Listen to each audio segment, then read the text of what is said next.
नमस्कार दोस्तों, मैं हूं शुभम राजपूत। स्वागत करता हूं आपका गाइडर ऑनलाइन एजुकेशन प्लेटफॉर्म पर। जैसा कि आप जानते हैं, हमने आपकी मेंस की परीक्षा को बेहतर बनाने और उसमें अधिक से अधिक अंक अर्जित कराने के लिए मेंस आंसर राइटिंग की एक श्रृंखला अभ्यास का आयोजन किया है। तो अभ्यास की इसी श्रृंखला में आज हम 5वीं सीरीज अर्थात पेपर फर्स्ट की, पार्ट फर्स्ट की, यूनिट फर्स्ट का मेंस आंसर राइटिंग प्रैक्टिस करेंगे फ्रेंड्स। तो सबसे पहले हम उसी का एक फॉर्मेट देख लेते हैं कि हम किस फॉर्मेट में इसका मेंस आंसर राइटिंग करने वाले हैं फ्रेंड्स। तो जैसा कि आप जानते हैं कि हम प्रत्येक दिन आपको 3 मार्कर क्वेश्चन देते हैं, 2 5th मार्कर क्वेश्चन देते हैं और 1 11th मार्कर क्वेश्चन देते हैं फ्रेंड्स। और फिर आपको लगभग 18 मिनट में इन क्वेश्चंस की प्रैक्टिस करना है फ्रेंड्स। और फिर हम 12 से 15 मिनट में आपको स्टैंडर्ड आंसर प्रोवाइड करते हैं फ्रेंड्स। और इन स्टैंडर्ड आंसर के और कितने टाइप से हम इसको लिख सकते हैं फ्रेंड, उसके बारे में चर्चा करते हैं फ्रेंड। तो इसी परिप्रेक्ष्य में हम देखते हैं कि आज जो हमारे बेसिक लेवल के प्रैक्टिस टेस्ट सीरीज़ है फ्रेंड्स, उसके जो क्वेश्चन है उसको देखते हैं फ्रेंड। तो फ्रेंड्स, ये रहे आपके क्वेश्चंस और आशा करते हैं कि आप लगातार 18 मिनट में आप इन क्वेश्चंस का बेहतर से बेहतर आंसर लिखेंगे फ्रेंड्स। तो फ्रेंड्स, हम आशा करते हैं कि आपने इन सभी क्वेश्चनों के बेहतर से बेहतर आंसर लिखे हैं और अब हम इनके जो मॉडर्न और स्टैंडर्ड आंसर है उनके बारे में डिस्कस करेंगे फ्रेंड्स। तो यह है, सबसे पहले हम 3 मार्कर क्वेश्चन के बारे में बात करते हैं फ्रेंड्स। यहाँ हम देखते हैं कि पहला क्वेश्चन जो हमने दिया था आपको, वह था अहिल्याबाई होलकर। यह हम जानते हैं कि यह एक व्यक्तिगत आधारित क्वेश्चन है फ्रेंड्स, अहिल्याबाई होलकर। तो हमें कम से कम 5 से 6 फैक्ट लिखना है, ठीक है ना। तो उसमें सबसे पहले यह लिखना होता है फ्रेंड्स कि वह कौन है। तो हम सबसे पहले लिखेंगे कि होलकर वंशीय शासिका थी फ्रेंड। क्या थी वह होलकर वंशीय शासिका, ठीक है ना। उसका शासनकाल क्या था फ्रेंड, 1766 से 1797 फ्रेंड। क्या था, कार्यकाल था। बहुत ही शॉर्ट में लिखना है फ्रेंड्स और सटीक लिखना है फ्रेंड्स। हमें कम शब्दों में ज़्यादा से ज़्यादा उसके बारे में जानकारी देना फ्रेंड। तो कब से कब तक था उसका कार्यकाल, 1766 से 1797 तक। उन्होंने के द्वारा क्या किया गया था, महेश्वर को अपनी राजधानी बनाई गई थी फ्रेंड, ठीक है ना। महेश्वर को अपनी राजधानी बनाई गई थी, देवी की उपाधि धारण की थी उनने। और उनने क्या निर्माण कराया था फ्रेंड, इंदौर में छतरियों का निर्माण कराया था और महेश्वर में किलों का निर्माण कराया था फ्रेंड, ठीक है ना। तो फ्रेंड्स, यहाँ हम देखेंगे कि 1 2 3 4 5, तो टोटल यहाँ 5 फैक्ट दिए हैं फ्रेंड। तो अब हम इनको डिफरेंट टाइप से लिखने के बारे में अगर देखें तो हमने जैसा कि आपको 4 टाइप्स बता चुके हैं। एक तो हमारा ये कि अगर आपको 3 लाइन यहाँ पर मिलती है फ्रेंड, तो 3 लाइन में क्या करेंगे आप सबसे पहले बीच में एक वर्टिकल लाइन ड्रॉ करेंगे और 3 लाइन के यहाँ पे 2 फॉर्मेट बना लेंगे कि 3 लाइन इधर, 3 फैक्ट इधर लिख दे फ्रेंड, 3 फैक्ट इधर लिख दे फ्रेंड। दूसरा जो हमारा फॉर्मेट था फ्रेंड, उसमें क्या था फ्रेंड, दूसरा जो फॉर्मेट था उसमें हमने ये डिसाइड किए थे कि यहाँ स्लैश ना लगाते हो, क्या लगाएंगे हम यहाँ पे कॉमा लगाएंगे फ्रेंड। और कॉमा का उपयोग करते हुए हम 5 से 6 फैक्ट लिखेंगे फ्रेंड, ठीक है ना। तीसरा जो हमने जो फॉर्मेट बताए थे, यहाँ पे जो रेक्टेंगल है उसको बनाना है, यहाँ जिसके बारे में लिखना है उसके बारे में बताना, और ये 4 से 5 फैक्ट यहाँ पे लिख देना फ्रेंड, ठीक है ना फ्रेंड। इसके साथ ही साथ अब हम एक नए फॉर्मेट के बारे में देखें फ्रेंड। इसमें क्या करेंगे फ्रेंड, जैसा कि हम 11वीं 12वीं में प्रॉपर तरीके से लिखते थे फ्रेंड, उसको लिखेंगे फ्रेंड। और यहाँ पे हम या तो आप पूर्ण विराम लगाइए या इस टाइप से फ्रेंड लिखना है फ्रेंड, ठीक है ना। अब हम बात करते हैं सेकंड क्वेश्चन की फ्रेंड, कुदसिया बेगम। तो कुदसिया बेगम यह भी एक व्यक्तिगत आधारित क्वेश्चन है फ्रेंड। आज लगभग हमारे सभी जो 3 मार्कर्स हैं वह व्यक्तित्व के आधार पर ही दिए गए हैं फ्रेंड। तो हम देखेंगे कि कुदसिया बेगम, तो उसमें भी सबसे पहले क्या थी, वो पहली बेगम थी। कहाँ की, भोपाल रियासत की। इसका नाम क्या था फ्रेंड, गौहर बेगम फ्रेंड, ठीक है। गौहर महल का निर्माण कराया फ्रेंड्स, तो हम सीधे निर्माण गौहर महल लिख सकते हैं। भोपाल में जामा मस्जिद का निर्माण कराया फ्रेंड, ठीक है ना। तो ये इस प्रकार से यहाँ पे 4 फैक्ट दिए फ्रेंड्स। आपको कोशिश करना है कि 4 से 5 फैक्ट लिखना है और निश्चित तौर पर अगर आप 4 से 5 फैक्ट लिखते हैं तो इसमें आपको 3 में से 3 नंबर मिलते हैं फ्रेंड, ठीक है ना। अब हम बात करते हैं आपके थर्ड क्वेश्चन की फ्रेंड। थर्ड क्वेश्चन में आपका रहेगा राजा धंगदेव। तो इसमें क्या बात करेंगे हम कि सबसे पहले यह कौन था, यह तो लिखना ही अपने को। यह कौन था फ्रेंड, राजा धंगदेव चंदेल वंशी शासक था फ्रेंड, सबसे पहले ये बता दिए। और उसे किस के रूप में जाना जाता है, यशोवर्मन के पुत्र के रूप में जाना जाता है फ्रेंड। थर्ड को क्या था फ्रेंड, कलिंजर की विजय प्राप्त की कलिंजर को, फिर उसने अपनी राजधानी बनाई फ्रेंड। और उसके जो निर्माण कार्य हैं उसके बारे में बताते हुए हम अपने आंसर का समापन करेंगे फ्रेंड, पार्श्वनाथ और विश्वनाथ, ठीक है ना। तो यहाँ पर हम आप देख सकते हैं हमने लगभग 4 से 5 फैक्ट प्रत्येक आंसर में दिए फ्रेंड। तो हमें आपको भी यही कोशिश करना है कि आपको आपको प्रत्येक जो आंसर है उसमें हमें आपको 4 से 5 क्वेश्चन या 4 से 5 जो फैक्ट है उसको देना है फ्रेंड, ठीक है ना। और आपको यह कोशिश करना है कि आपके जो टोटल 15 क्वेश्चन आपको 3 मार्क का लिखना है, तो आपको डिफरेंट टाइप से लिखना है ताकि उसका वेरिएशन बना रहे और आपको अच्छे से अच्छे आंसर जो नंबर है वह मिल पाए फ्रेंड, ठीक है ना। तो अब हम 5th मार्कर की ओर मूव करते हैं।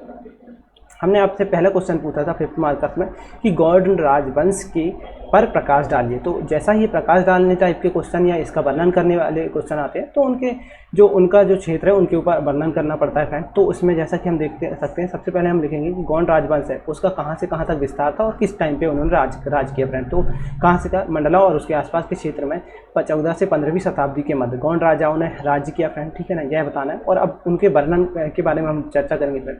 तो संस्थापक कौन था फ्रेंड? यादव राय जी थे, ठीक है ना, यादव राय जी थे, ठीक है। राजधानी क्या थी फ्रेंड? राजधानी जैसा कि हम जानते हैं गढ़मंडला जबलपुर थी फ्रेंड। प्रसिद्ध शासकों के बारे में बताना फ्रेंड। प्रसिद्ध शासक कौन थे? संग्राम सिंह दलपत था और रानी दुर्गावती जी थी फ्रेंड, ठीक है ना। और विस्तार के बारे में बताते हैं हम, तो मंडला, दमोह, बालाघाट, छिंदवाड़ा, मंडला, दमोह, बालाघाट, छिंदवाड़ा, ठीक है ना फ्रेंड। निर्माण कार्य के बारे में बताते हैं फ्रेंड कि उसमें सबसे पहले उन्होंने मंडला में विविध महलों का निर्माण कराया, ठीक है ना। मंडला में विविध महलों का निर्माण कराया। मंडला का किला, ठीक है ना, बघेली महल इत्यादि का वर्णन कर सकते हैं फ्रेंड। साथ ही साथ उनके, और जब भी हम किसी राजवंश के बारे में बताते हैं फ्रेंड तो हमें ये कोशिश करना है कि उस राजवंश का मैप पर एक बेहतर वर्णन कर दें, जिससे स्पष्ट हो जाता है फ्रेंड कि आपको उसके बारे में बेहतर जानकारी है और आपका जो मैप स्किल्स यहाँ पर काम आ सकती है फ्रेंड। तो आप यहाँ पर बता देंगे कि यह जो है यह हमारे मंडला जो था, जो गौड़ राजवंश का विस्तार यहाँ पे था फ्रेंड, ठीक है ना। अब उसके विशेष बिंदु बता देंगे कुछ जो मतलब लगभग जो डिफरेंट टाइप के होते हैं। जैसे रानी दुर्गावती ने अकबर का विरोध किया फ्रेंड, ठीक है ना। उसी के साथ साथ रघुनाथ शाह और शंकर शाह जो थे उन्होंने 1857 की क्रांति में भाग लिया फ्रेंड। इस प्रकार से फिर इसका कंक्लूड करते हुए हम लिखेंगे कि इस प्रकार से हम देख सकते हैं कि गौड़ राजवंश पर हम इस प्रकार से प्रकाश डाल सकते हैं फ्रेंड, ठीक है ना। अब हम सेकंड क्वेश्चन को देखेंगे फ्रेंड। सेकंड क्वेश्चन में हमने आपसे पूछा था फ्रेंड कि जो मध्य प्रदेश की विविध रियासत है उनका वर्णन करना था फ्रेंड, ठीक है ना। तो हम इसका फ्रेंड्स जैसे ही इंट्रो देंगे फ्रेंड्स कि मध्य प्रदेश में प्रारंभ से ही विविध रियासतों ने अपना प्रभुत्व स्थापित करके रखा था फ्रेंड, ठीक है ना। अब इसको हम डिवाइड करते इस प्रकार से भी कर सकते हैं फ्रेंड कि यहाँ पे हम बता दें कि प्राचीनकालीन मध्य प्रदेश की रियासत, मध्यकालीन मध्य प्रदेश की रियासत और आधुनिक कालीन मध्य प्रदेश की रियासत। लेकिन फ्रेंड यहाँ पर जगह की कमी होने के कारण हम सीधे इनको इस तरह से अरेंज कर रहे हैं फ्रेंड्स। और आपको भी इसी तरह से अरेंज करना है, क्योंकि शायद हो सकता है कि आपको आधा ही पेज मिले फ्रेंड, आधा पेज मिले। तो आधा पेज में आपको तीनों रियासतें बताना है। तो आपको इस प्रकार से लिखना है फ्रेंड्स, एक पेज में तीनों, यहाँ पे प्राचीनकालीन रियासत, मध्यकालीन रियासत और फिर आधुनिककालीन रियासत, ठीक है ना फ्रेंड। तो हम सबसे पहले प्राचीनकालीन रियासत के बारे में देखेंगे। प्राचीनकालीन रियासत में मोखरी वंश, माघ वंश, बोधि वंश, महादेव वंश, ओलिकर वंश, पांडव वंश, ठीक है ना फ्रेंड।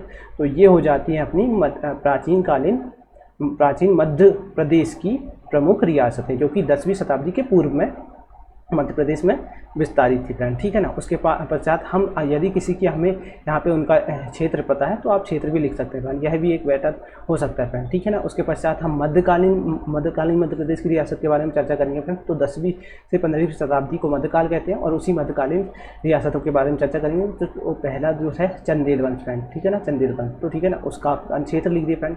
परमार वंश, तो उसका क्षेत्र लिख दिए फ्रेंड, ठीक है ना। बुंदेलखंड, तो उसका जो क्षेत्र था, जो ओरछा था उसको लिख दिए फ्रेंड। तोमर वंश जो था उसका जो क्षेत्र था ग्वालियर, उसको लिख दिए फ्रेंड। साथ ही साथ अब देखते हैं हम आधुनिक मध्य प्रदेश की जो रियासतें थी, जो कि 15वीं शताब्दी से 19वीं शताब्दी के मध्य थी फ्रेंड, उसके बारे में चर्चा करते हैं फ्रेंड, ठीक है ना। तो उसमें कौन कौन सी रियासतें थी फ्रेंड? सिंधिया वंश, ठीक है ना। तो उसकी जो क्षेत्र कौन सा था फ्रेंड? ग्वालियर वंश था, ग्वालियर स्थान था, ठीक है ना फ्रेंड। होलकर वंश, तो ठीक है, उन्होंने कहाँ पर? इंदौर में शासन किया फ्रेंड, ठीक है ना।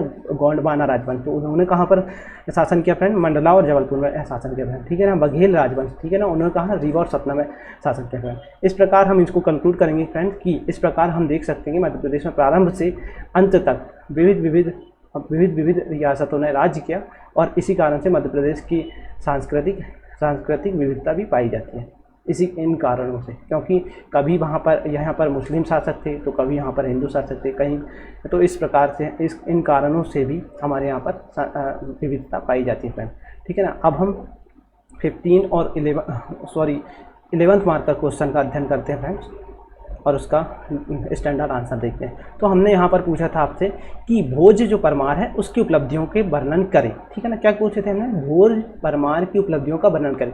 जैसा कि आप जानते हैं, यदि आपने मेरा पहला लेक्चर देखे हैं, सेकंड लेक्चर, जिसमें मैंने अभ्यास जो फर्स्ट है उसमें सीधा पूछा था कि समुद्रगुप्त की उपलब्धियों का वर्णन किए। तो मैंने आपको एक फॉर्मेट बताया था फ्रेंड, वह बहुत अच्छा फॉर्मेट हो सकता है, लेकिन वह कितने जो 5th मार्क का क्वेश्चन होता है हमारे, कौन सा फ्रेंड? 5th मार्क का क्वेश्चन, उसके लिए बहुत ही बेहतरीन फॉर्मेट है फ्रेंड। लेकिन अगर यह क्वेश्चन 11th मार्क का में पूछा जाता है आपसे, तो हमें क्या करना है, उस फॉर्मेट में तो लिख सकते हैं परंतु हमें लगभग 2 पेज में लिखना है।